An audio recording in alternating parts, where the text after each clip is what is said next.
Je suis Cameron, j'ai 28 ans, et il y a 10 ans, mes parents ont essayé de me faire passer la frontière pour me faire sectionner les cordes vocales et reconstruire le visage parce que j'ai atteint la puberté avant mon frère. Avant de vous raconter le moment où je me suis réveillé paralysé dans un fauteuil roulant à l'aéroport de Los Angeles, entouré par la police, dites-moi d'où vous regardez dans les commentaires. Si vous entriez dans mon garage en ce moment, vous verriez quelque chose qui déroute la plupart des gens. J'ai 4 voitures garées là. Ce sont toutes des Porsche 911. Même année, même modèle, même moteur, mais la première est d'un bleu nuit profond. La deuxième est d'un jaune vif et criard. La troisième est noir mat et la quatrième est d'un argent classique. Les visiteurs me demandent pourquoi je n'en prends pas qu'une seule ou pourquoi je ne prends pas des voitures entièrement différentes. Je leur dis que c'est un rappel. C'est un rappel que vous pouvez avoir exactement le même châssis, exactement la même marque et exactement la même origine, mais être tout de même complètement différent là où ça compte. Je suis un quadruplé. Moi, Julian, Lucas et Noah. Pour le monde extérieur, les quadruplés Matthews étaient un miracle. Nous étions les célébrités locales de notre riche banlieue du Connecticut. Mais à l'intérieur des murs de notre manoir colonial, nous n'étions pas des enfants. Nous étions un inventaire. Mon père, Arthur, était un mannequin de catalogue raté qui ne s'est jamais remis du fait que son visage ne lui ait pas rapporté des millions. Ma mère, Eleanor, était le génie du marketing. Elle ne voulait pas 4 fils. Elle voulait un ensemble. Elle voulait une marque. La règle dans notre maison était absolue. La règle du miroir a commencé quand nous avions 6 ans. Chaque matin à 6 heures, avant le petit déjeuner, avant même de pouvoir nous brosser les dents, nous devions nous aligner dans la salle de bain principale. Nous nous tenions torse nu, en rang, organisés par ordre de naissance. Cameron, Julian, Lucas, Noah. Mère parcourait la ligne avec un ruban à mesurer de couture jaune et froid. Elle ne nous mesurait pas pour des vêtements. Elle nous mesurait pour les déviations. Cameron, tes cheveux sont plus longs de 6 mm que ceux de Julian, disait-elle, sa voix dénuée de chaleur, ressemblant plus à celle d'un responsable du contrôle qualité dans une usine. Clic, elle les coupait sur le champ, les cheveux tombant sur mes épaules nues. Lucas, tu te tiens voûté. Tu as l'air plus petit que Noah. Redresse-toi. Elle enfonçait sa phalange dans sa colonne vertébrale jusqu'à ce qu'il crie et se tienne raide. Noah, tu as un bleu sur le tibia. Julian n'a pas de bleu. Couvre-le. Maintenant. Julian, toujours Julian. Vous voyez, dans chaque ensemble de multiples, il y a des variations. Mais dans notre maison, Julian était le témoin. Il était l'enfant chéri. Il avait la symétrie parfaite, le sourire angélique, la voix de ténor douce qui faisait pâmer les dames à l'église. Il était le standard. Le reste d'entre nous, moi, Lucas, Noah, n'étions que des copies qui nécessitaient une retouche constante pour correspondre à l'original. Si Julian attrapait un rhume, nous devions tous prendre des médicaments pour avoir l'air également fatigués. Si Julian aimait le porridge, nous mangions tous du porridge. Si Julian voulait apprendre le piano, nous étions tous assis devant 4 claviers à frapper les touches. Même si je détestais la musique et que je voulais juste démonter le piano pour voir comment fonctionnaient les marteaux. Mais on ne peut pas combattre la biologie éternellement. C'est là que le vrai cauchemar a commencé. C'est là que la réparation a commencé. J'avais 14 ans quand les fissures dans leur reflet parfait sont apparues. Je me suis réveillé un matin et ma voix a mué. Elle a baissé d'une octave. J'avais atteint la puberté en premier. Au petit déjeuner ce matin-là, j'ai demandé le beurre. Ma voix a résonné. Ce n'était plus le ton aigu et doux d'un enfant. C'était un son rauque et profond. Le silence à table était assourdissant. Mon père a baissé son journal. Ma mère a lentement posé sa tasse de café. Ils m'ont regardé comme si je venais de vomir sur la table. Ils m'ont regardé avec dégoût. Tu parles comme un camionneur, a murmuré ma mère. Elle a regardé Julian. Julian avait toujours une voix de garçon de cœur. Je n'y peux rien, ai-je marmonné, le visage brûlant. Répare ça, a dit mon père. Ne parle que si tu peux parler correctement.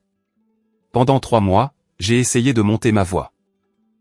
Je me suis forcé la gorge jusqu'à ce qu'elle soit à vif. Mais la biologie est une machine implacable. Puis est venue la taille. J'ai grandi d'un coup. J'ai pris 5 cm en un été. Soudain, dans l'alignement, j'étais la dent de travers. J'étais plus grand que Julien. C'était la première fois qu'il m'emmenait chez un médecin, pas un pédiatre, un spécialiste de la gestion de la croissance. Je me souviens d'être assis sur le papier crissant de la table d'examen. Le médecin, un homme qui sentait le tabac froid et l'eau de Colombe chère, ne regardait pas mon dossier médical. Il regardait une photo de Julien que ma mère avait scotchée au mur. Il ruine l'esthétique, a expliqué ma mère en se tordant les mains. Nous avons une séance photo pour la carte de vœux dans 3 mois. Il a l'air d'un monstre à côté des autres. Il est trop grand, trop brut. Un monstre. J'avais 14 ans. J'étais son fils. Et elle m'appelait un monstre parce que j'avais grandi. Le médecin a hoché la tête. Nous pouvons le mettre sous suppresseur. Des estrogènes à haute dose pour bloquer les cartilages de croissance. Cela pourrait aussi adoucir un peu les traits. L'empêcher d'avoir l'air si robuste. Faites-le, a dit mon père depuis le coin. Il ne m'a même pas regardé. Ils m'ont mis sous pilule. Ils m'ont dit que c'était des vitamines spéciales pour mes os. Mais je savais. Je savais parce que je sentais les changements. J'étais malade tout le temps. Mon énergie a disparu. J'ai arrêté de grandir. Mais j'ai aussi arrêté de me sentir moi-même. Je me sentais dans le brouillard, lourd. Pendant ce temps, Lucas avait le problème inverse. Il ne développait pas assez de muscles pour correspondre à la carrure athlétique de Julien. Alors, pendant qu'on me freinait chimiquement, on gavait Lucas de chaque protéiné qui le faisait vomir et on le forçait à soulever des poids au sous-sol jusqu'à ce que ses bras tremblent. Nous étions des pièces de puzzle martelées pour s'emboîter. Mais le vrai tournant, le moment où j'ai su que ce n'était pas seulement de la mauvaise éducation, mais quelque chose de criminel, s'est produit une semaine après mon 17e anniversaire. J'avais trouvé un sanctuaire. Au bout de la rue, à environ 3 km, se trouvait un vieux garage de réparation automobile tenu par un type nommé Oncle Ben. Il n'était pas vraiment mon oncle, juste un vieux mécanicien gentil qui a vu un gamin triste passer et lui a offert un soda un jour. J'ai commencé à m'éclipser. Je disais à mes parents que j'allais faire un jogging synchronisé avec les frères, mais je me détachais et je courais au garage. Ben m'a tout appris. Il m'a appris à changer l'huile, à reconstruire un carburateur, à écouter un moteur et à diagnostiquer un raté d'allumage. Pour la première fois de ma vie, mes mains étaient utiles. Elles n'étaient pas seulement des accessoires pour une photo. Elles étaient couvertes de graisse, tenant des clés à molette, faisant fonctionner les choses. Un après-midi, j'étais sous une Mustang de 69, luttant avec un boulon rouillé. Je l'ai finalement desserré et j'ai poussé un cri de joie. « Tu as un don, gamin », a dit Ben en s'essuyant les mains sur un chiffon. « Tu as le toucher d'un mécanicien. Tu es fort. Fort. » Personne ne m'avait jamais appelé comme ça. À la maison, j'étais le « grand » ou le « maladroit ». Je suis rentré ce jour-là en oubliant de me laver les ongles parfaitement. Je suis entré dans la cuisine et ma mère était là avec son iPad. « Cameron », a-t-elle dit sans lever les yeux. « Viens ici. » Elle a attrapé ma main. Elle a vu la graisse sous mes ongles. Son visage s'est tordu. « Qu'est-ce que c'est que cette saleté ? » J'ai réparé un pneu crevé pour un voisin, ai-je menti. Elle a sorti une lime à ongles et a commencé à gratter ma peau, fort. « Tu n'es pas un mécanicien, Cameron. Tu es un Matthews. Nous n'avons pas de graisse sous les ongles. Nous sommes propres. Nous sommes parfaits. » Elle m'a regardé, puis m'a vraiment regardé. Elle a touché ma mâchoire. Elle s'était carrée malgré les pilules d'il y a des années. Mon nez avait une légère bosse due à une chute de vélo. Une bosse que Julien n'avait pas. « Tu dérives, Cameron », a-t-elle murmuré. « Tu dérives si loin du modèle. » Cette nuit-là, je n'ai pas pu dormir. Je suis descendu chercher de l'eau. Ma mère avait laissé son iPad sur l'îlot de la cuisine. Il s'est déverrouillé d'un simple glissement. Elle n'utilisait jamais de code parce qu'elle ne pensait pas que nous étions assez intelligents pour fouiner. J'ai vu une chaîne de mails ouverte. L'objet était « Confirmation finale, clinique de Tijuana ». Le forfait quadruplé. Mon cœur battait la chamade. J'ai cliqué dessus. C'était d'un docteur Alvarez. « Madame Matthews, nous avons examiné les photos. Nous pouvons procéder. Nous raboterons la mâchoire de Cameron pour correspondre au profil plus doux de Julien. Nous pouvons faire la rhinoplastie pour corriger la déviation de l'arête. Concernant la voix, c'est risqué, mais une glottoplastie partielle peut raccourcir les cordes vocales et augmenter la hauteur de façon permanente. Cependant, les cicatrices sont inévitables. J'ai fait défiler vers le bas. Il y en avait plus. Pour Lucas, nous insérons les implants pectoraux. Pour Noah, la chirurgie d'allongement des jambes est prévue. Coût total, 150 000 $. En espèces uniquement. Pas de dossier aux États-Unis. J'ai failli laisser tomber l'iPad. Ils ne se contentaient plus de nous coiffer. Ils allaient nous dépecer. Ils allaient me scier la mâchoire. Ils allaient me couper la gorge pour que je parle à nouveau comme un garçon de cœur. J'ai regardé la date. Le rendez-vous était pour ce week-end, les « vacances en famille » dont il parlait. Je suis resté dans la cuisine sombre, le bourdonnement du réfrigérateur seul bruit. J'ai regardé mon reflet dans la fenêtre sombre. J'ai vu un jeune homme, un homme qui aimait les voitures, qui aimait la Grèce, qui avait une voix grave et une mâchoire carrée, et j'ai réalisé que dans 3 jours, cet homme serait mort. Ils allaient tuer Cameron et le remplacer par une copie balafrée de Julian. Je devais m'enfuir, mais je ne pouvais pas simplement partir. Je devais sauver Lucas et Noah. Et Dieu m'aide, j'ai réalisé que je devais probablement sauver Julian aussi. Avant de vous raconter comment j'ai planifié l'évasion, vous devez comprendre le niveau de guerre psychologique dans lequel nous vivions. Vous devez savoir pourquoi nous n'avons pas simplement appelé la police il y a des années. Quand on est élevé dans une secte, on ne sait pas qu'on est dans une secte. On pense que le reste du monde est désordonné et faux. Mes parents étaient des maîtres du gaslighting. Ils nous ont convaincus que nos corps naturels étaient défectueux. Prenez les vitamines, par exemple. Après cette première visite chez le médecin quand j'avais 14 ans, les pilules sont devenues obligatoires. Chaque matin, en plus de la règle du miroir, il y avait le rituel des vitamines. Mon père se tenait là avec un verre d'eau et me regardait les avaler. C'est pour la densité de tes os, Cameron, disait-il. Tu grandis trop vite. Tes os sont fragiles. Si tu ne prends pas ça, tes jambes pourraient se casser juste en marchant. Je l'ai cru. J'étais terrifié à l'idée de me casser les jambes. Alors, j'ai avalé les bloqueurs d'estrogène et les suppresseurs d'humeur. Les effets secondaires étaient brutaux. J'ai développé une gynécomastie, un gonflement du tissu mammaire. Quand j'ai paniqué et que je l'ai montré à ma mère, elle ne m'a pas retiré les médicaments. Elle m'a acheté un gilet de compression. C'est juste de la graisse de bébé, Cameron, a-t-elle dit en serrant les sangles jusqu'à ce que je ne puisse plus respirer profondément. Tu manges trop. Sois plus comme Julian. Regarde comme il est mince. J'ai porté ce gilet pendant 2 ans.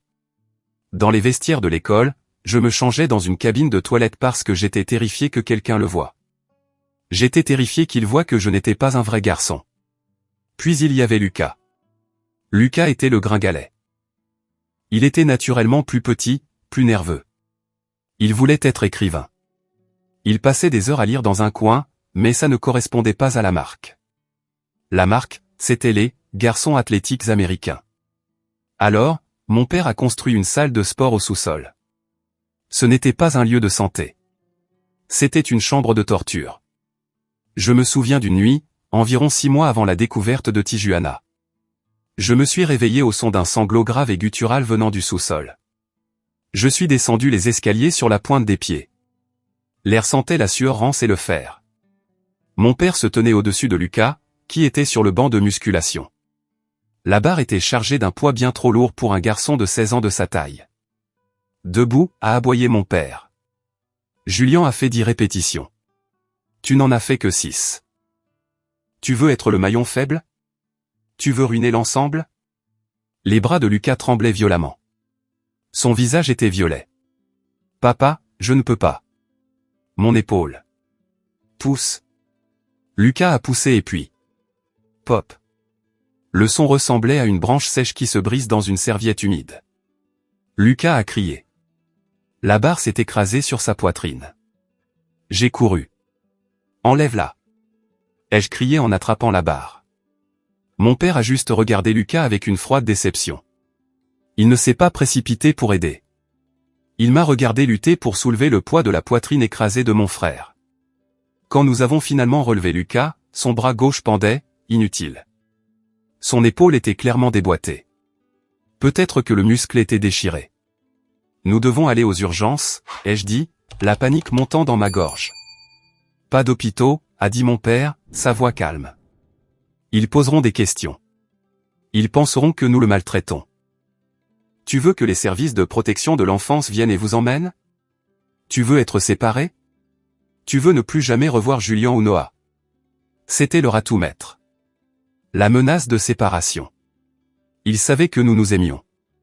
Nous étions liés par le traumatisme. Je peux le réparer, a dit papa. Il a fait mordre à Lucas une ceinture en cuir. Il a attrapé le bras de Lucas. J'ai dû maintenir Lucas pendant que mon père remettait l'épaule en place. Lucas s'est évanoui de douleur. Pendant des semaines, Lucas n'a pas pu bouger son bras. Ma mère lui a acheté une écharpe qui correspondait à ses tenues pour que cela ressemble à un accessoire de mode sur les photos. Ils ont dit à tout le monde à l'église qu'il était tombé de son vélo. Cette nuit-là, allongé dans mon lit, écoutant Lucas gémir dans son sommeil, j'ai regardé Julien. Julien dormait profondément. Il était parfait. Ses muscles étaient définis mais pas volumineux. Ses cheveux étaient brillants. Il était l'idole dorée à laquelle nous étions tous sacrifiés. Pendant longtemps, j'ai détesté Julien. Je pensais qu'il était complice. Il n'a jamais été puni. Il n'a jamais eu les pilules. Il n'a jamais été forcé d'aller à la salle de sport du sous-sol. Mais j'avais tort. Quelques nuits après avoir trouvé l'email sur la chirurgie, j'étais de nouveau dans la cuisine en train de planifier. J'essayais de trouver comment obtenir nos certificats de naissance. J'ai entendu un bruit dans la salle de bain. C'était le son d'un haut-le-cœur. Je me suis dirigé vers la porte. Elle était entr'ouverte. Julien était à genoux devant les toilettes. Il avait les doigts au fond de la gorge. Il se forçait à vomir le dîner que nous venions de manger. Il a tiré la chasse d'eau, haletant, la sueur coulant sur son visage. Il s'est regardé dans le miroir. Il a sorti le ruban à mesurer jaune, le ruban de mer, dessous l'évier. Il a mesuré sa taille. Trop gros, s'est-il murmuré. Trop gros. Elle le remarquera. Ma colère s'est évaporée, remplacée par une tristesse froide et lourde. Julien n'était pas le maître. Il était le prisonnier avec la plus belle cellule. Il était terrifié à l'idée de perdre son statut. Il était terrifié que s'il prenait un gramme ou avait un bouton, il serait jeté dans le tadet, à réparer, avec le reste d'entre nous. J'ai frappé doucement. Julien a sursauté, se retournant, les yeux écarquillés de terreur. Cam, a-t-il haleté. Ne le dis pas. S'il te plaît, ne le dis pas à maman. Je suis entré et je me suis assis sur le bord de la baignoire. Je suis au courant pour le Mexique, Julien. Son visage est devenu pâle. Tu sais? J'ai vu les emails. Ils vont me couper le visage. Ils vont me couper la gorge. Julien s'est affalé contre le mur. Il a serré ses genoux. Je les ai entendus parler, a-t-il admis. Papa a dit. Papa a dit, si tu n'as pas l'air bien pour le pilote de l'émission de télé-réalité, il pourrait simplement t'envoyer en pension. Ou pire. Émission de télé-réalité? C'est la grande surprise, a dit Julien, des larmes coulant sur son visage. Ils ont signé un contrat. The Quad Squad. TLC ou quelque chose comme ça. Le tournage commence le mois prochain. C'est pour ça qu'ils ont besoin que tu sois réparé. Tu dois me ressembler, Cam, ou le contrat est nul. Ils nous ont vendus, ai-je dit. La prise de conscience m'a frappé comme un coup physique. Nous n'étions pas seulement un inventaire. Nous étions de la marchandise. J'ai peur, Cam, a murmuré Julien. Je ne veux plus être le garçon en or. J'ai faim. J'ai si faim tout le temps. J'ai posé une main sur son épaule. Elle semblait frêle sous la chemise sur mesure. Il était affamé. On s'en va, ai-je dit. Pas seulement moi. Nous tous. On ne peut pas, Julien a secoué la tête. Ils ont des alarmes sur les portes. Ils ont les passeports. Ils ont l'argent. J'ai un plan, ai-je menti. Je n'avais pas encore de plan. Mais j'avais la rage et un esprit de mécanicien. Je savais comment démonter les choses. Maintenant, il me fallait juste trouver comment démanteler le contrôle de mes parents. Mais je les ai sous-estimés. J'ai sous-estimé à quel point ils surveillaient de près. La date limite était les vacances en famille à San Diego, d'où nous traverserions la frontière vers Tijuana. C'était dans 4 jours. Je devais rassembler de l'argent, obtenir nos documents et trouver un véhicule. Mais avant l'évasion, nous avions une dernière représentation, la fête d'anniversaire. C'était notre 17e anniversaire. Mes parents avaient loué la salle de bal du country club local. Ce n'était pas une fête pour nous. C'était un événement de lancement pour la marque Quad Squad, bien que personne ne connaisse encore les détails de l'accord télévisé. Le code vestimentaire était blanc d'été. Ma mère a posé 4 costumes en lin blanc identiques sur nos lits.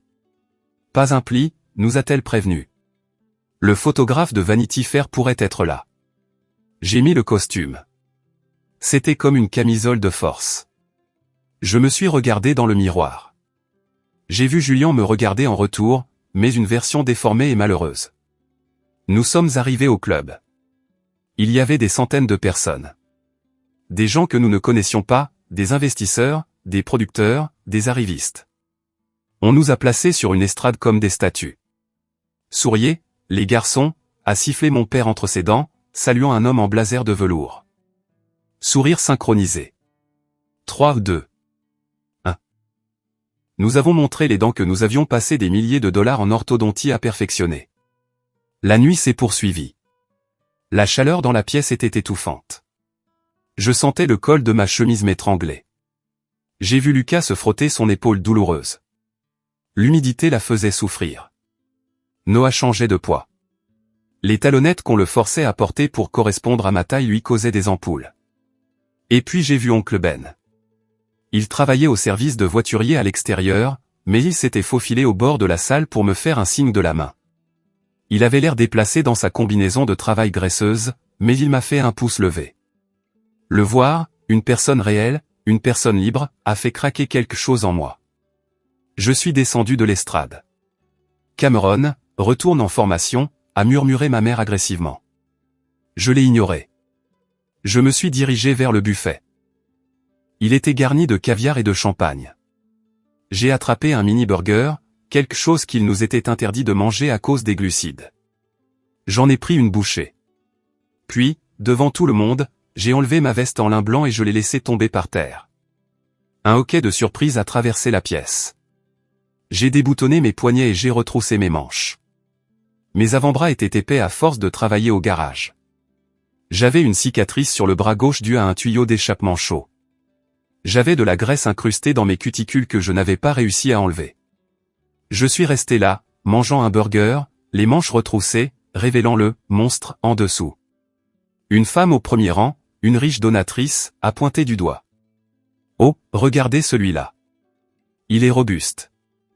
Il est en fait assez beau comme ça. Ma mère s'est figée. C'était le pire résultat possible. Non pas que j'étais laid, mais que j'étais différent et apprécié pour ça. Cela détruisait le récit de l'ensemble parfait. Mon père s'est approché. Il m'a attrapé le bras avec une poigne d'acier. Il a souri pour les caméras, mais sa voix était du pur venin. Tu embarrasses cette famille, a-t-il murmuré. Tu ternis la marque. Je ne suis pas une marque, ai-je dit assez fort pour que les gens à proximité entendent. Je suis Cameron. Mon père m'a traîné dehors. Dites au revoir à vos amis, les garçons. Cameron ne se sent pas bien, a-t-il annoncé joyeusement. On nous a poussés dans la limousine. Le trajet de retour s'est fait en silence. Un silence terrifiant.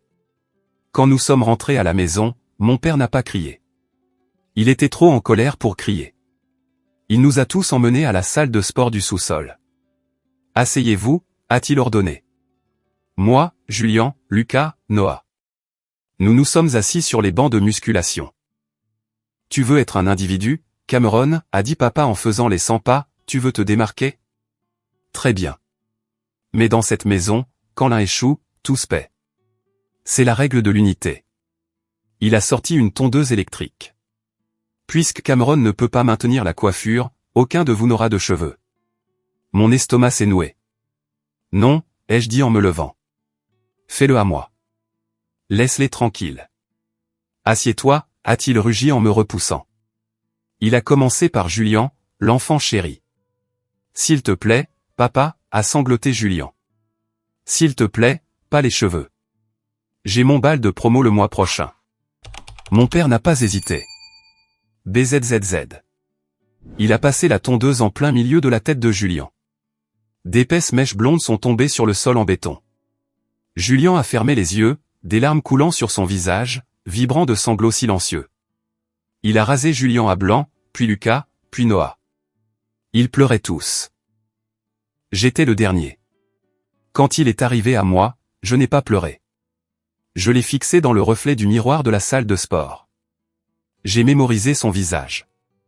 J'ai mémorisé la haine dans ses yeux. Voilà, a dit ma mère depuis l'embrasure de la porte, regardant 4 adolescents chauves et brisés. Maintenant, vous êtes à nouveau assortis.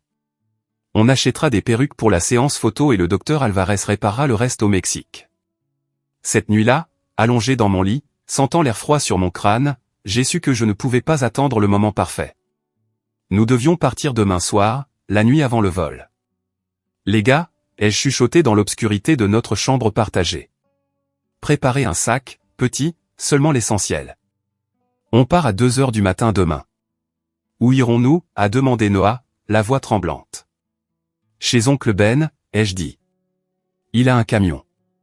Il peut nous amener à la frontière de l'État. De là, on avisera. Ils vont nous tuer, a dit Lucas. Ils sont déjà en train de nous tuer, ai-je répondu. Ils le font juste lentement. Julien était silencieux. Julien, ai-je demandé. Tu es avec nous? Il s'est tourné pour me faire face. Au clair de lune, sans ses cheveux, il ressemblait à un squelette. Il ressemblait à un prisonnier de guerre. Je ne peux pas y aller, a murmuré Julien. Quoi? Je ne peux pas. Si on part tous, ils nous traqueront avec des détectives privés. Ils ont de l'argent, Cam. De l'argent illimité. Alors on reste et on se fait dépecer? Non, a dit Julien. Un regard étrange a traversé son visage. Un regard de résolution que je n'avais jamais vu auparavant. Partez, vous autres.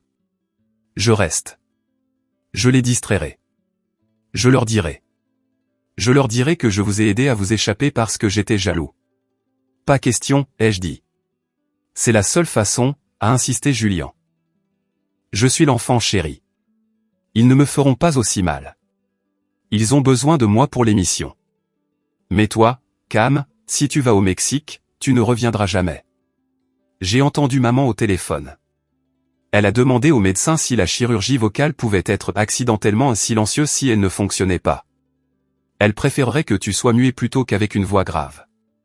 Un frisson m'a parcouru l'échine. On part ensemble, ai-je dit fermement. Tous ou aucun. C'était mon erreur. Je pensais que j'étais le chef. Je pensais que j'étais le plus fort. Mais je n'avais pas réalisé que mes parents avaient toujours 5 longueurs d'avance. Le lendemain fut une masterclass d'acting. Nous devions faire semblant que tout était normal. Nous devions faire semblant que nous ne complotions pas une mutinerie. Nous nous déplacions dans la maison comme des fantômes.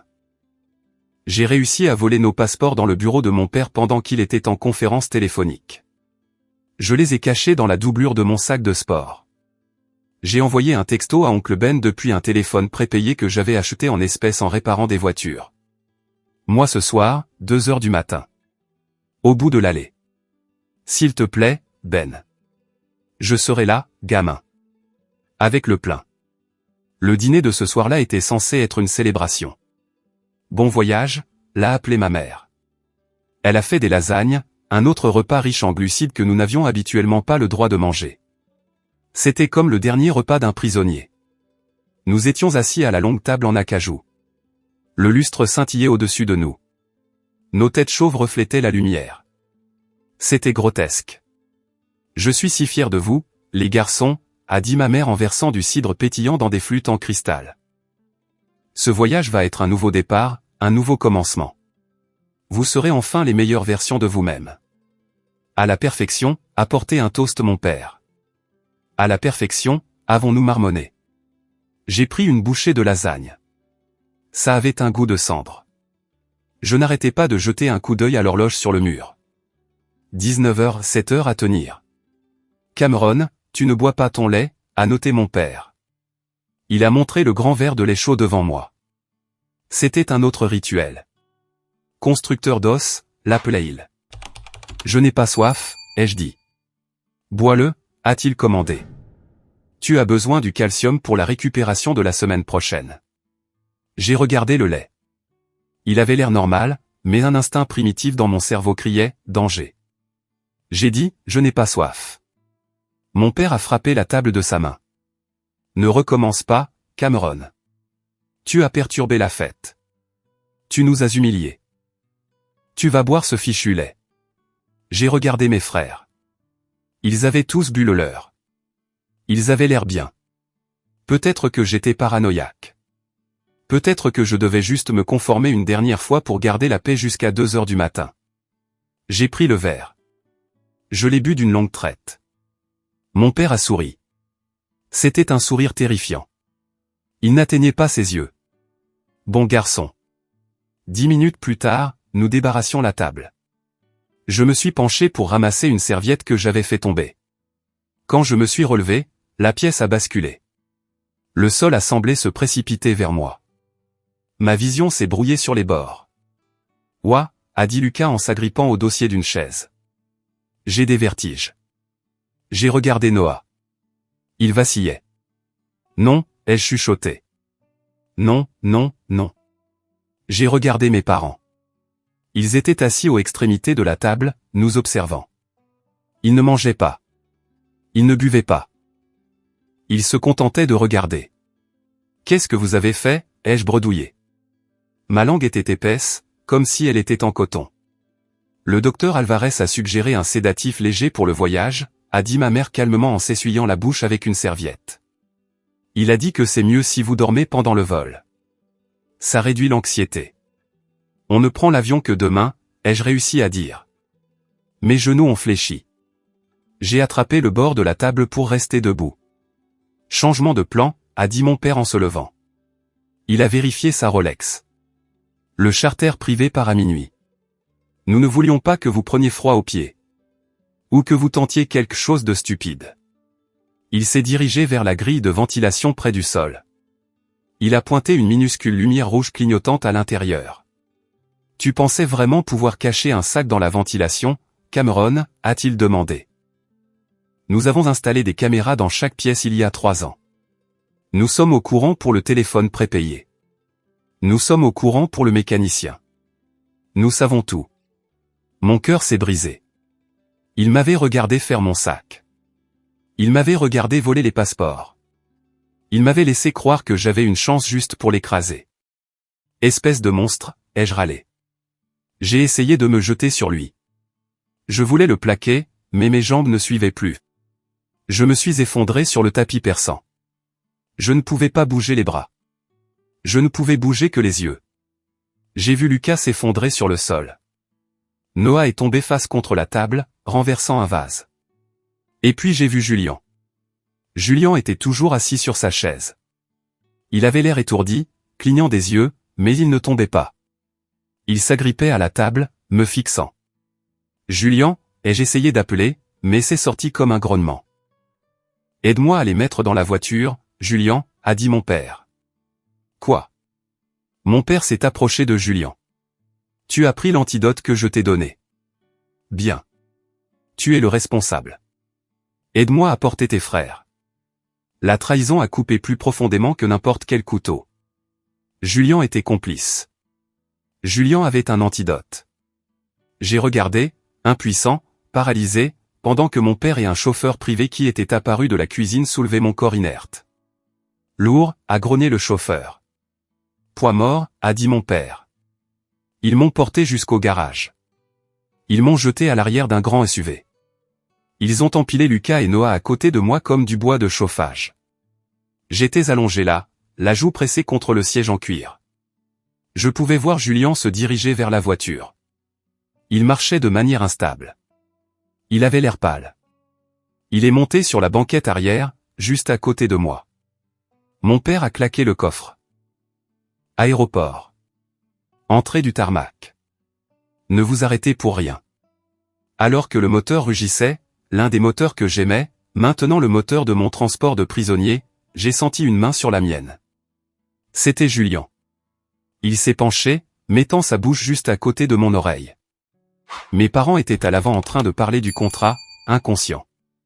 Je n'ai pas pris l'antidote, a murmuré Julien. Sa voix tremblait. J'ai échangé les verres, Cam. Tu as bu ma demi-dose. J'ai bu la tienne. J'ai essayé de me concentrer sur son visage. J'ai recraché la plupart de la mienne dans la serviette, a respiré Julien. Mais toi, tu dois te réveiller. Je ne peux pas les combattre physiquement. Tu dois le faire. C'est toi le plus fort. Il a glissé quelque chose dans ma poche. C'était comme un petit morceau de métal pointu.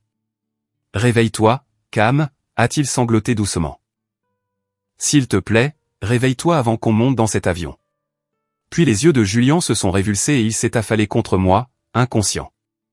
J'étais piégé dans une boîte en métal en mouvement, paralysé avec 3 frères inconscients, en route vers un homme qui allait me trancher la gorge, et ma seule arme était une demi-dose de sédatif et ce que Julien avait mis dans ma poche. Le trajet jusqu'à l'aéroport fut un flou de lampadaires défilant comme des stroboscopes dans un cauchemar. Mon esprit était un oiseau piégé se débattant contre la cage du sédatif. « Réveille-toi » criai-je intérieurement. « Bouge ton doigt. Bouge n'importe quoi. » Mais mon corps semblait rempli de béton. J'entendais mes parents à l'avant. Ils discutaient de l'itinéraire. Alvarez dit qu'il peut faire les 4 opérations simultanément s'il a 2 assistants, a dit mon père nonchalamment comme s'il discutait d'une rénovation de cuisine. Il faudra les garder sous sédation pendant au moins 48 heures après l'opération pour gérer la douleur et le choc. Assure-toi qu'il se concentre sur la mâchoire de Cameron, a répondu ma mère. Elle doit être au moins 15% plus étroite. J'ai concentré toute ma rage sur mon index droit. J'ai visualisé les terminaisons nerveuses s'activer. J'ai visualisé les bougies d'allumage d'un moteur s'enflammer.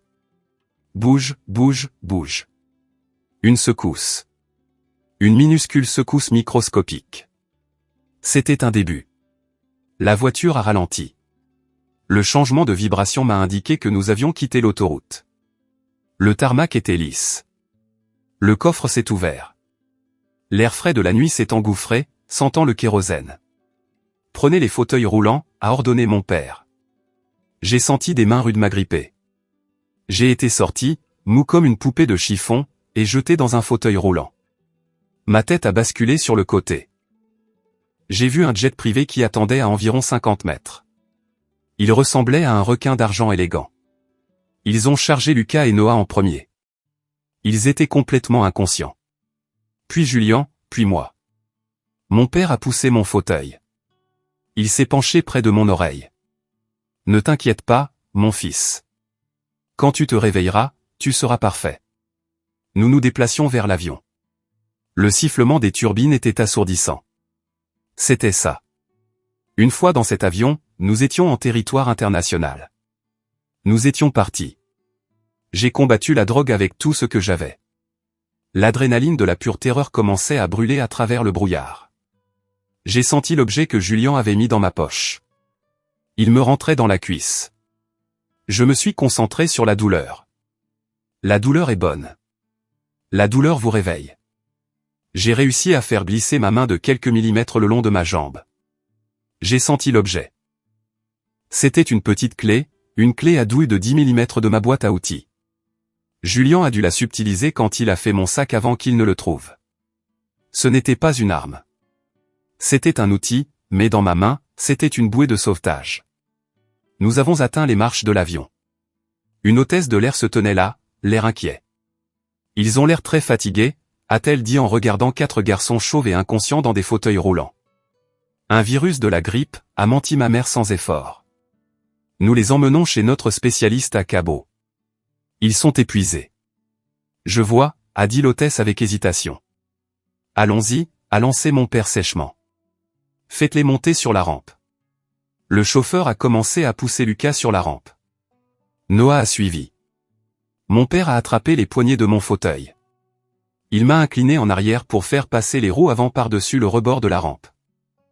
C'était maintenant ou jamais. J'ai rassemblé chaque once de force de 10 ans de colère, 10 ans d'effacement. Je n'ai pas essayé de me lever. Je ne le pouvais pas. Au lieu de cela, j'ai jeté mon poids violemment vers la droite. Qu'est-ce que, a grogné mon père. Le fauteuil roulant a basculé. Je me suis écrasé durement sur le tarmac. La douleur dans mon épaule était aiguë et électrique. Elle m'a éclairci la tête pendant une fraction de seconde. Cameron, a crié ma mère. Ramassez-le. Il fait une crise. Mon père a lâché le fauteuil et a attrapé mon col. Lève-toi, idiot. J'étais au sol. Mon visage était pressé contre l'asphalte froid. J'ai vu une paire de bottes noires police approcher de nous. Un officier de police, la sécurité de l'aéroport. Tout va bien ici, a demandé une voix grave. Très bien, a crié mon père en essayant de me relever. Mon fils est malade, il est tombé. Nous devons le faire monter dans l'avion. Il a l'air lourdement sédaté, monsieur, a dit l'officier. Il s'est approché. J'ai levé les yeux. C'était l'officier. J'ai lu son badge. Je ne pouvais pas parler. Ma langue était encore engourdie. Si j'essayais de parler, cela ressemblerait à un gémissement, confirmant le mensonge de mon père sur ma maladie. Je devais lui montrer. Mon père me serrait le bras, ses ongles s'enfonçant.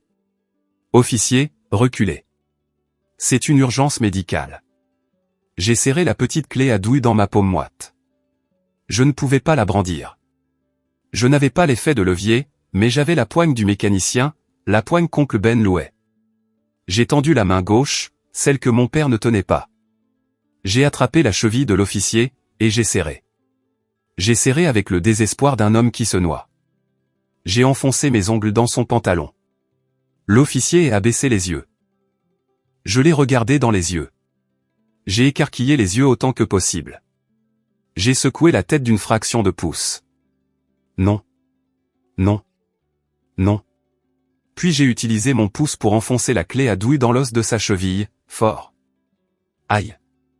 Et a fait un bond en arrière. Il a regardé ma main. Il a vu la clé. Il a vu les bleus sur mon poignet là où mon père me serrait. Il a regardé mon père. Il a regardé l'avion. Il a regardé les 3 autres garçons affalés dans des fauteuils roulants comme des cadavres. La prise de conscience l'a frappé. Monsieur, lâchez le garçon, a dit, sa main descendant vers son étui. C'est mon fils, a craché mon père. Nous partons. Mon père a essayé de me traîner vers les escaliers. J'ai dit, lâchez-le. Et a sorti son tasé. Ma mère s'est jetée sur l'officier. Vous ne comprenez pas. Nous avons un emploi du temps. C'était le chaos. Répartiteur, j'ai besoin de renfort au hangar 4, a crié dans sa radio. J'ai une situation de trafic possible. Des mineurs. Sans réaction. Trafic. Le mot a flotté dans l'air. Mon père a paniqué. Il m'a lâché et a couru vers les escaliers de l'avion. Démarrer les moteurs, a-t-il crié au pilote. Mais le pilote avait coupé les moteurs. Il regardait depuis la fenêtre du cockpit, horrifié. J'étais allongé sur le tarmac, haletant. L'adrénaline s'estompait et l'obscurité revenait, mais j'ai vu des lumières bleues clignotantes envahir le tarmac. J'ai vu des ambulanciers se précipiter vers Lucas et Noah. J'ai vu l'officier menotter mon père, le poussant contre le côté du jet argenté brillant. Et puis j'ai senti une main sur mon épaule. J'ai levé les yeux. C'était Julien. Il s'était réveillé pendant l'agitation.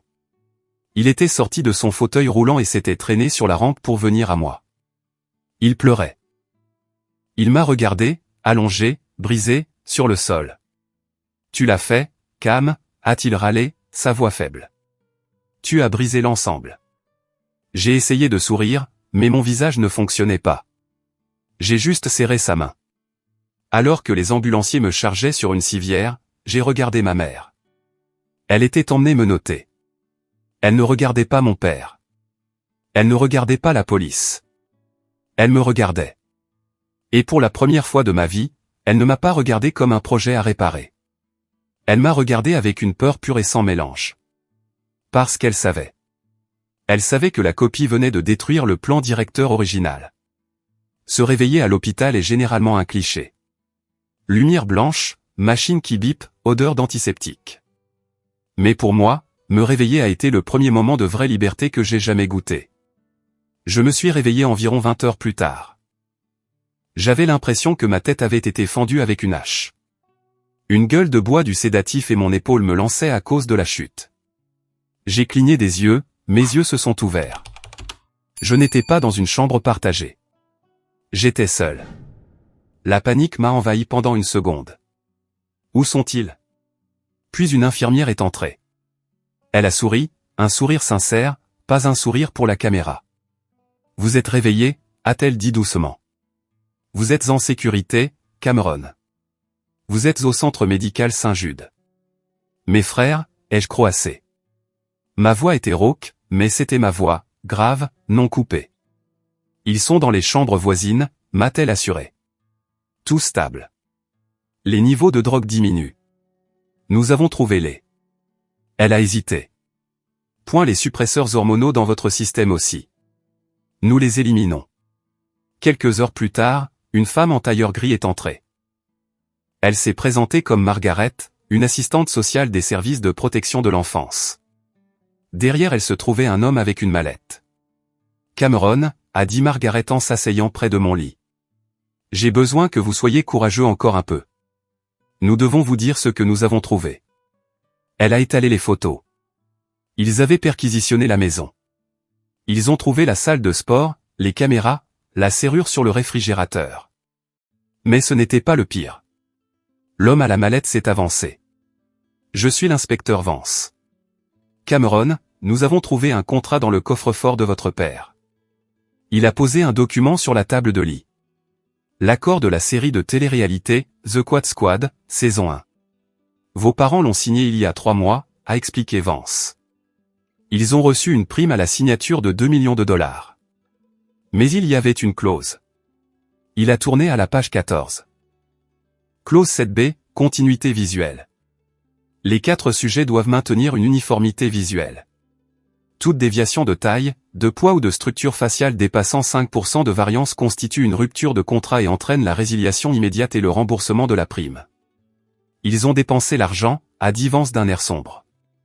Ils ont acheté les nouvelles voitures. Ils ont remboursé l'hypothèque. Ils ont dépensé les 2 millions avant même que le tournage ne commence. Si vous vous étiez présenté au tournage avec un aspect différent, ils auraient été en faillite. Ils auraient tout perdu. J'ai fixé le papier. Ils ne me réparaient pas parce qu'ils voulaient que je sois beau. Ils me réparaient parce que j'étais une dette ambulante. Ma mâchoire valait 1 million de dollars pour eux. Mes cordes vocales étaient un passif. Il y a plus, a dit Margaret doucement. Le médecin au Mexique, le docteur Alvarez, n'est pas un chirurgien. C'est un vétérinaire qui a perdu sa licence il y a 10 ans. Il dirige une clinique clandestine. J'ai senti la bile me monter à la gorge. Un vétérinaire. Il nous envoyait chez un vétérinaire pour nous faire réarranger le visage. Où sont-ils, ai-je demandé. En détention, a dit Vance. Caution refusée. Tentative d'enlèvement. Mise en danger d'enfant. Conspiration en vue de commettre des lésions corporelles graves. Fraude médicale. La liste est longue, Cameron. Ils ne vont pas sortir. Je veux la voir, ai-je dit. Cameron, je ne pense pas que ce soit, a commencé Margaret. J'ai besoin de la voir, ai-je insisté. J'ai besoin qu'elle sache qu'elle n'a pas gagné. 2 jours plus tard, ils l'ont arrangé. Mes frères n'étaient pas prêts, mais moi si. Je suis entré dans la salle de visite de la prison du comté dans mon fauteuil roulant. Mon épaule était en écharpe. Ma mère était assise derrière la vitre. Elle avait l'air petite sans son maquillage, sans ses vêtements de marque. Elle ressemblait à un fantôme gris et flétri. Elle a pris le téléphone. J'ai pris le mien. Tu as l'air terrible, a-t-elle dit. Ses premiers mots. Pas de, je suis désolé. Pas de, ça va? Juste une critique. Je me sens très bien, ai-je dit, ma voix grave et grondante à travers le récepteur. Tu as tout gâché, a-t-elle sifflé. Nous avions tout prévu. Vous auriez été des stars. Vous auriez été aimés par des millions de personnes. Nous aurions été des marionnettes, ai-je dit. Et vous auriez été riches. Je l'ai fait pour vous, a-t-elle crié, son sang-froid se fissurant. Je vous ai rendus spéciaux. Qui es-tu sans l'ensemble? Tu n'es rien. Tu n'es qu'un mécanicien graisseux avec un grand nez et une voix forte. Je me suis penché en avant. Je l'ai regardé droit dans les yeux. Je suis Cameron, ai-je dit. Et c'est moi qui t'ai mise dans cette cage. Ça me semble assez spécial. J'ai raccroché le téléphone. J'ai fait demi-tour avec mon fauteuil roulant. Je n'ai pas regardé en arrière. La convalescence a été longue. Nous avons passé des mois en thérapie. Nous avons dû apprendre à être des individus. L'héritage est venu plus tard, ironiquement, d'une grand-mère qu'on nous avait dit être morte il y a des années, mais qui avait en fait été coupée par mes parents parce qu'elle refusait de participer à leur folie. Elle nous a tout laissé dans un trust que mes parents ne pouvaient pas toucher. Nous avons utilisé l'argent pour l'université, pour la thérapie, et pour des voitures. Aujourd'hui, Julian est psychologue. Il aide les enfants atteints de dysmorphie corporelle. Il a encore parfois des difficultés avec la nourriture, mais il va mieux. Il s'est laissé pousser la barbe. Elle est horrible, mais il l'adore parce qu'elle est à lui. Lucas est un entraîneur personnel, mais un entraîneur sain. Il enseigne la force fonctionnelle, pas l'esthétique. Son épaule a guéri en grande partie. Noah est architecte. Il construit des maisons uniques, asymétriques et belles. Et moi, je possède le Misfit Garage. Nous sommes spécialisés dans la restauration de voitures que d'autres ont abandonnées. Nous prenons des choses cassées et nous les faisons à nouveau fonctionner. Non pas en les rendant parfaites, mais en les rendant fortes. J'étais dans mon garage hier, regardant ces 4 Porsche, la bleue, la jaune, la noire, l'argentée. Elles sont différentes. Elles se conduisent différemment. Elles sonnent différemment, et c'est exactement comme ça que ça devrait être. L'arrestation à l'aéroport n'a pas été la fin du cauchemar. C'était juste la fin du silence. Les mois qui ont suivi ont été un tourbillon de dépositions, de flashs d'appareils photo et de salles de conférences froides et stériles. Les médias se sont déchaînés. Ils nous ont appelés les 4 de Tijuana. Tout le monde voulait une interview. Oprah, Good Morning America, 60 minutes. Ils offraient tous des sommes folles pour entendre les garçons qui avaient failli être chirurgicalement transformés en boys band. Mais nous n'avons pas parlé. Pour la première fois de notre vie, nous avons exercé le droit de garder le silence. Nous avons été placés en famille d'accueil d'urgence, mais comme nous avions 17 ans et étions très médiatisés, c'était compliqué. L'État voulait nous séparer. Ils ont dit qu'aucune maison ne pouvait accueillir 4 adolescents avec de graves traumatismes. C'est là qu'oncle Ben est intervenu. Il n'avait pas de manoir. Il vivait dans une caravane double derrière le garage. Ça sentait l'huile de moteur et le vieux café, et c'était le plus bel endroit que j'ai jamais vu. Il a demandé au tribunal la garde temporaire. Il a liquidé son fonds de retraite pour engager un avocat, un requin nommé Vance, spécialisé dans les affaires familiales à haut conflit. Ces garçons ne vont nulle part, a dit Ben au juge, portant son seul costume, qui était 2 tailles trop grand. Ils ont été traités comme du bétail toute leur vie. Si vous les séparez maintenant, vous finirez le travail que leurs parents ont commencé. Le juge l'a accordé. Nous avons dormi sur des matelas pneumatiques dans le salon de Ben pendant 6 mois. Nous avons mangé de la pizza. Nous avons regardé ce que nous voulions à la télé. Nous n'avions pas à mesurer notre nourriture. Nous n'avions pas à mesurer nos tailles. Le procès d'Arthur et Eleanor Matthews a été le dernier obstacle. Ils n'ont pas plaidé coupable. C'était l'insulte qui piquait le plus. Ils ont plaidé non coupable au nom du droit parental. Leur avocat de la défense a tenté de faire valoir que la chirurgie esthétique était un choix parental, comme des appareils dentaires ou une coupe de cheveux. Ils ont essayé de nous dépeindre comme des adolescents ingrats et rebelles qui avaient inventé une histoire pour ruiner leur réputation. J'ai dû témoigner contre eux. Je me souviens d'être assis à la barre, regardant mon père. Il portait une combinaison orange. Il avait l'air plus petit sans ses costumes sur mesure. Il me fusillait du regard, articulant le mot « traître ». Ma mère ne me regardait même pas. Elle était occupée à prendre des notes sur un bloc-notes, griffonnant agressivement, critiquant probablement la cravate du procureur. Cameron, m'a demandé le procureur.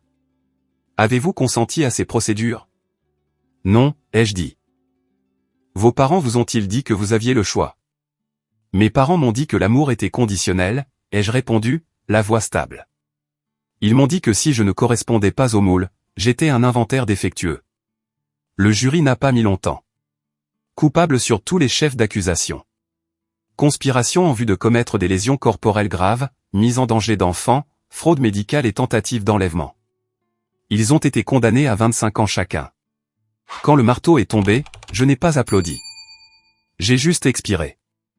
C'était une respiration que je retenais depuis l'âge de 6 ans. Mais le vrai travail a commencé après que les portes de la prison se soient refermées. Nous avons dû apprendre à être des êtres humains. Nous avions 18 ans à l'époque, des adultes légaux. Nous n'avions pas d'argent. Le gouvernement a saisi les actifs de nos parents pour payer leur défense et les amendes massives. Nous partions de zéro. Du moins, c'est ce que nous pensions. Une semaine après notre 18e anniversaire, l'avocat Vance nous a appelés à son bureau. Il a posé un dossier épais sur le bureau. « Votre grand-mère » a dit Vance. « Bethany Matthews. Elle est morte quand nous avions 10 ans » a dit Julian. « Maman a dit qu'elle avait eu une crise cardiaque. Elle est morte l'année dernière » a corrigé Vance. « Vos parents l'ont coupée de votre vie parce qu'elle a menacé de les signaler au service de protection de l'enfance il y a des années. Ils vous ont dit qu'elle était morte pour vous empêcher de la contacter. Il a fait glisser un chèque sur la table. Elle a créé un fonds en fiducie. Elle savait que quelque chose n'allait pas, mais elle ne pouvait pas le prouver. Alors, elle a fait la seule chose qu'elle pouvait. Elle a économisé chaque centime de sa pension, de ses investissements et de la vente de sa maison.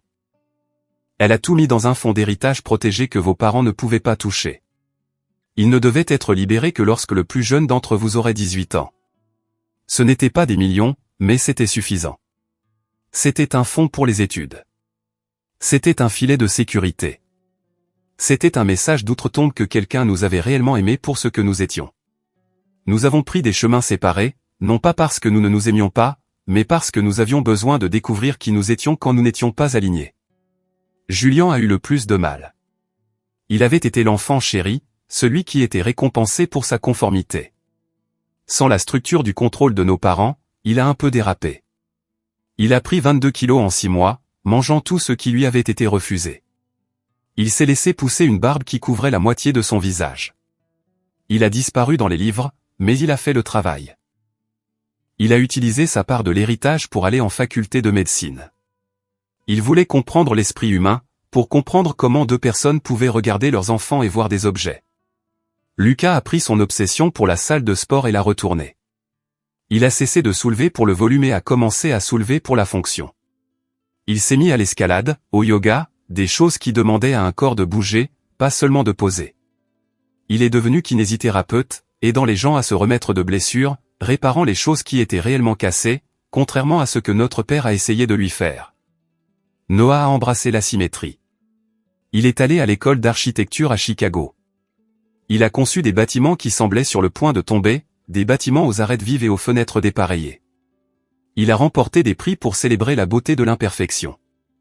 Et moi, je suis resté avec oncle Ben. J'ai travaillé dans ce garage tous les jours jusqu'à ce que mes mains soient tachées de graisse en permanence. Quand Ben est décédé il y a 3 ans, un enterrement auquel nous avons tous les 4 assisté, pleurant plus que nous ne le ferions jamais pour nos parents biologiques, il m'a laissé le garage. Je l'ai rebaptisé le « Misfit Garage ». J'ai embauché des gars qui avaient un casier judiciaire, des gars qui avaient été mis au rebut. Nous avons pris des voitures qui étaient des épaves, rouillées ou jugées irrécupérables, et nous les avons transformées en bêtes. La vie était belle. La vie était calme. Puis est venue la lettre. Elle est arrivée il y a 3 mois, un mardi. L'enveloppe portait le cachet de l'établissement correctionnel de l'État. Elle était adressée au « frère Matthews ». Je suis resté assis dans mon bureau à la regarder. Mes mains ont tremblé une seconde. Un tremblement fantôme du passé. J'ai appelé les gars, Julian, Lucas, Noah. Ils sont tous venus immédiatement. Nous nous sommes tenus autour de mon bureau, regardant l'enveloppe comme si c'était une bombe. On l'ouvre, a demandé Noah. Si on ne le fait pas, on se le demandera toujours, a dit Lucas. J'ai pris mon coupe-papier, un tournevis aiguisé, et j'ai fendu le haut. C'était de mon père. À mes fils, je vous vois dans les magazines. Je vois le garage, les prix d'architecture, le cabinet médical. Vous pensez que vous avez fait ça tout seul? C'est nous qui vous avons fait. Nous vous avons donné la volonté. Nous vous avons donné la discipline. La pression que nous avons appliquée à créer les diamants que vous êtes aujourd'hui. Vous réussissez parce que nous avons refusé de vous laisser être médiocre. votre mère et moi faisons appel. Nous avons épuisé nos fonds de cantine. En tant que vos créateurs, nous attendons qu'une allocation mensuelle soit déposée sur nos comptes. C'est le moins que vous puissiez faire après le malentendu qui nous a mis ici. Ne ternissez pas le nom de la famille en étant ingrat. Arthur. Le silence a rempli la pièce. L'audace était suffocante. Après 10 ans, après tout, il pensait toujours nous posséder. Il pensait toujours que notre succès était son produit. J'ai regardé Julian. Julian, le sensible, celui qui vomissait son dîner pour leur plaire. Julian a commencé à glousser. Puis il a commencé à rire. Ce n'était pas un rire fou. C'était un rire profond, qui secouait le ventre, de pure absurdité. Lucas s'est joint à lui. Puis Noah. Nous hurlions de rire. Nous rions jusqu'à ce que les larmes coulent sur nos visages. La peur avait disparu. L'emprise était brisée. Ce n'était pas une menace. C'était une blague. C'était le délire d'un narcissique qui avait perdu son pouvoir. Une allocation mensuelle. Lucas a essuyé ses yeux. Je vais lui envoyer la facture de mon opération de l'épaule. Je vais lui envoyer la facture de 10 ans de thérapie, a ajouté Julian. J'ai une meilleure idée, ai-je dit. Je suis sorti dans le garage. J'ai attrapé un appareil photo Polaroid. Alignez-vous, ai-je dit. Mais nous ne nous sommes pas alignés par ordre de taille. Nous nous sommes tenus en un groupe chaotique. Julian avec sa barbe épaisse et ses lunettes. Lucas en débardeur montrant ses tatouages. Noah dans son jean en désordre et taché de peinture. Et moi avec de la graisse sur le visage et une clé à molette à la main. Nous n'avons pas souri parfaitement. Nous avons fait des grimaces. Nous avons fait un doigt d'honneur. Nous avions l'air vivant. Nous avions l'air en désordre. J'ai pris la photo. Je l'ai mise dans une enveloppe. Je n'ai pas inclus de chèque. Je n'ai pas inclus de lettre. J'ai juste écrit un mot au dos de la photo. Dissemblable. Je l'ai posté le lendemain. Nous n'avons plus jamais entendu parler d'eux. Le dimanche après-midi chez moi. J'ai acheté une maison sur une colline surplombant la ville. Elle a une grande allée, assez pour toutes les voitures. Le barbecue fume des hamburgers et des hot dogs. Beaucoup de glucides, beaucoup de tout. Julian est près de la piscine en train d'essayer de convaincre Noah que son nouveau design de bâtiment ressemble à un taco géant. Noah lui lance une frite de piscine. Lucas assiste ma fiancée, Sarah, alors qu'elle essaie de faire le poirier. Je me tiens sur le balcon, regardant l'allée. Les 4 Porsche y sont garés. La bleue nuit, la mienne, est réglée pour le couple. Brute et bruyante. La jaune vif, celle de Lucas, dépouillée, légère, construite pour l'agilité. La noire mate, celle de Noah, avec une carrosserie personnalisée, des angles étranges, complètement uniques. L'argent classique, celle de Julian. Elle a l'air d'origine à l'extérieur, mais sous le capot, il a remplacé le moteur par quelque chose de totalement inattendu. Un système hybride qui la rend silencieuse, mais mortellement rapide. Elles sont de la même marque. Elles viennent de la même usine, mais ce ne sont pas un ensemble. Je pense au mot que mes parents utilisaient, réparer. Nous avons engagé un chirurgien pour vous réparer. Pendant des années, j'ai pensé que réparer signifiait réparer. Je pensais qu'il nous croyait cassés. Mais j'ai réalisé plus tard, dans les moments calmes sous le capot d'une voiture, que réparer a un autre sens. Réparer quelque chose peut signifier le figer sur place, le rendre statique. Épingler un papillon sur une planche pour qu'il ne puisse plus jamais voler, juste pour pouvoir admirer ses ailes. Il ne voulait pas nous réparer. Il voulait nous figer. Il voulait arrêter le temps, arrêter la biologie, arrêter le chaos désordonné et magnifique de la croissance, juste pour pouvoir avoir une image parfaite. Mais on ne peut pas réparer un être humain sans tuer l'esprit à l'intérieur. Je descends les escaliers pour rejoindre mes frères. Et, le mécano, crie Lucas. Les burgers brûlent. Je les aime bien cuits, je réponds en criant. Je prends une bière et je m'assois à côté de Julian. Il a l'air heureux. Il a l'air lourd, poilu et heureux. Ça va, demande-t-il en voyant mon expression. Ouais, dis-je. Je pensais juste. À l'aéroport, j'avoue. À la clé. Julian sourit. Il met la main dans sa poche. Il sort un porte-clés. Accroché à celui-ci se trouve cette même clé à douille de 10 mm rouillée. Il y a percé un trou et l'a gardé. On s'est sauvé nous-mêmes, Cam, dit-il doucement. Tu as démarré le moteur, mais on a tous conduit la voiture. Je regarde mes mains. Elles sont balafrées. Mes jointures sont enflées par des années de mécanique. J'ai une marque de brûlure sur l'avant-bras. Ce ne sont pas les mains d'un mannequin. Ce ne sont pas les mains d'une star de Quad Squad. Ce sont mes mains. Et elles ont construit une vie qui est désordonnée, bruyante, asymétrique et absolument parfaitement la mienne. Nous levons nos bouteilles. Nous ne portons pas un toast synchronisé. Nous trinquons simplement, en désordre et hors rythme. Aux inadaptés, dit Noah. Aux cassés, ajoute Lucas. À ceux qu'on ne peut pas réparer, sourit Julien. À nous, je termine. Nous buvons. Le soleil se couche sur la ville, projetant de longues ombres sur les 4 voitures distinctes et différentes dans l'allée. Et pour la première fois, je ne vérifie pas le miroir pour voir si je leur ressemble. Je les regarde simplement et je vois mes frères. Et c'est suffisant. Merci d'avoir écouté mon histoire. Cette histoire ne parle pas seulement d'abus extrêmes. Elle parle de l'idée toxique de perfection et de possession. Mes parents ne nous voyaient pas comme des personnes. Ils nous voyaient comme des extensions de leur propre ego. Ils croyaient que l'amour était une récompense pour la conformité, pas un droit de naissance.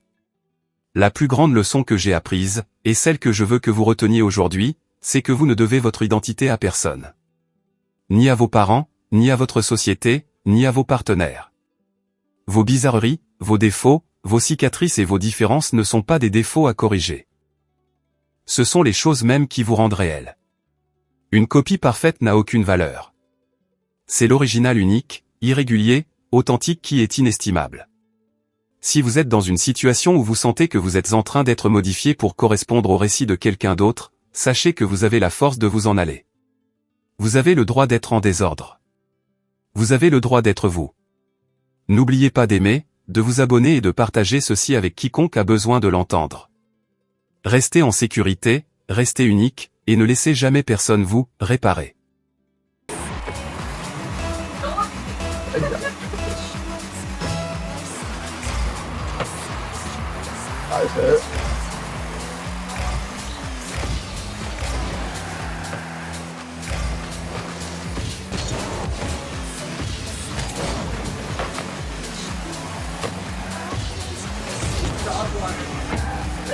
Fucking dog water.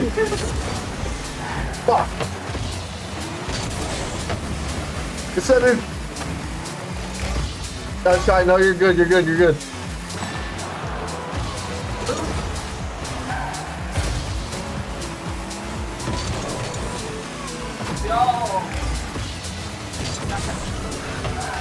You only miss it if you don't hit. If you don't make it in. Okay, never mind. Never mind. Missing is a thing. They just proved it. You have an open goal. Oh, never mind.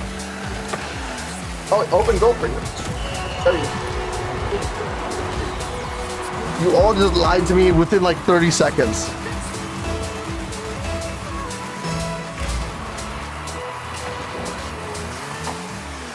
I've never felt so lied to. Oh, that bitch. I would have went straight for the goal if you didn't accidentally bump it.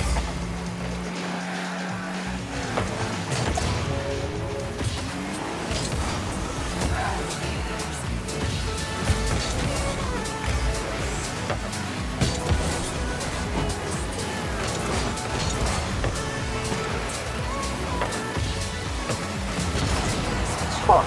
At least I killed him. Fuck.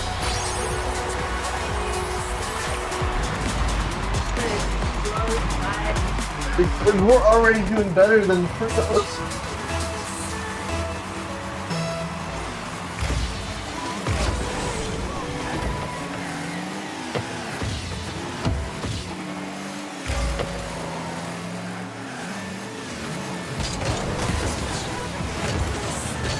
Let's try.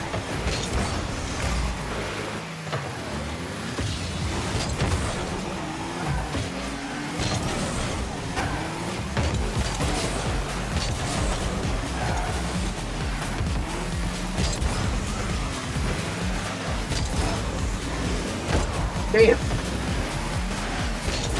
Come on, fall with me.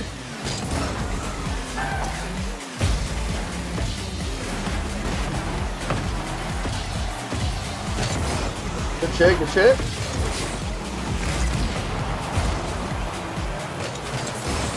Alright, let's try.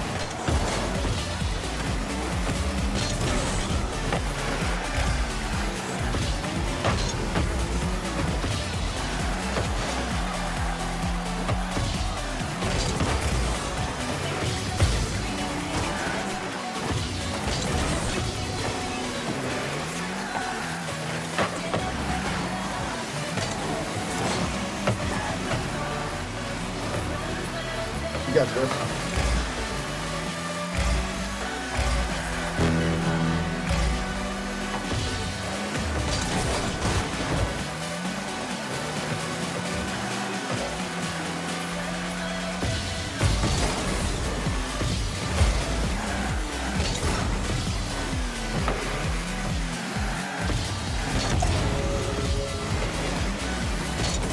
Oh, crazy on gold because he could not keep up to it.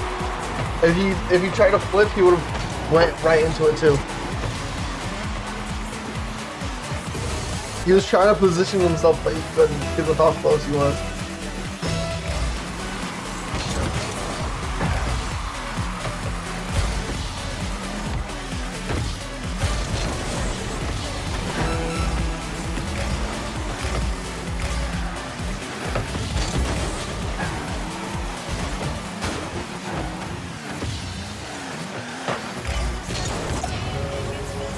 Okay.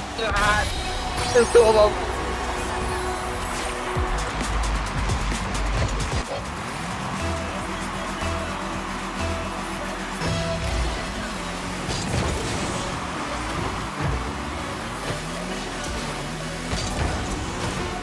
We're good. We're good. We're tied. We're tied again.